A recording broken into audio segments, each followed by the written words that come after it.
record and then it's a little red dot. So yeah. That's grand, thank you. Okay. Yeah, yeah. And I'm recording on this one.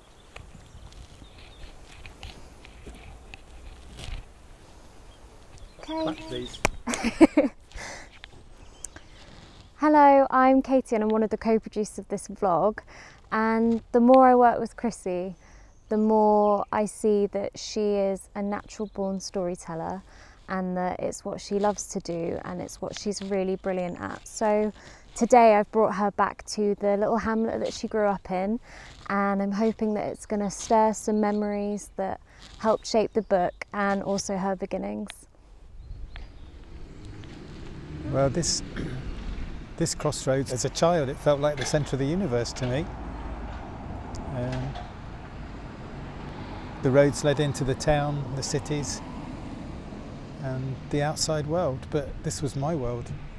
And from here, the forest just stretches for mile after mile, glorious woodlands, and large herds of roe deer, and wildlife in abundance.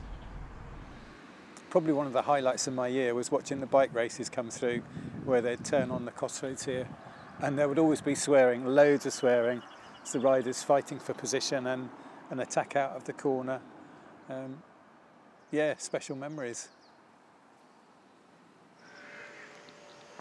My dad was a lovable rogue. He got permission from the farmers to shoot their rabbits in the fields, but what they didn't know is that he was also stealing and shooting their pheasants. He used to take me down to the river in the early hours of the morning, where we'd hide under the bridge and poach trout. So at the age of 9, I moved from my dad's to live with my mum in this little hamlet, this little village, which was built round the brick kilns, which closed 50 years ago.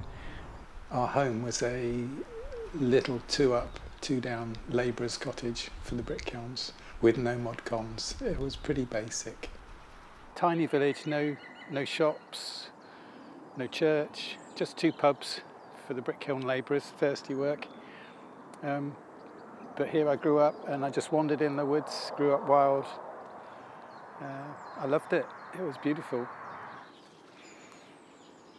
Every day my walk to school from home was a couple of miles, and I had to walk past the brick kilns. And in the brick kilns there was a homeless guy who used to live, an old chap called Harry. And he lived in the fire pits underneath the kilns themselves, so he was soot black. He had long black shaggy hair, a black beret, and he used to wear an old army greatcoat. And he lived in the warmth of the fires under the kilns. And on my walk to school, all I could see was this face looking out at me. Just I could see the whites of his eyes and the whites of his teeth. And poor old Harry, he suffered from shell shock, or what we call post-traumatic stress disorder, and he was a disturbed character.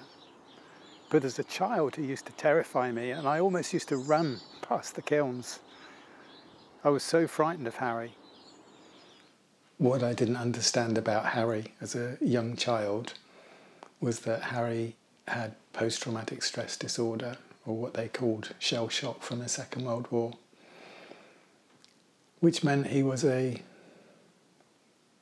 disturbed character. He had mental health issues. But to me as a child, I found Harry terrifying, and I would literally run past his home in the brick kilns. And now I'm really sad about that I couldn't see Harry as a friend or another human contact. And when the brick kilns turned down at the end of the 60s, when they closed, Harry didn't have the warm fires to keep him alive anymore, and he drifted. He was drinking, and we found him frozen to death one day under the hedge. And all of a sudden Harry became human to me. He became flesh and blood, and I wasn't frightened of him anymore. I saw him for who he was, in all his vulnerability and his weakness. And now I understand, doubly so, being transgender, what it is when people are fearful of us, don't understand us, that in their ignorance and their misunderstanding and their fear, they want to walk past on the other side of the road, or they don't want us in their church. I get that, I understand it. That just as I othered Harry and was frightened of him, that people can be frightened of me, people can be frightened as trans, because they just don't understand. And so these videos, storytelling, is trying to bridge that gap and show that we're just human, like everybody else. Thanks for watching this video. I'm so glad you've come along and are watching, listening, hopefully learning. Loads of love, and we'll see you for the next video.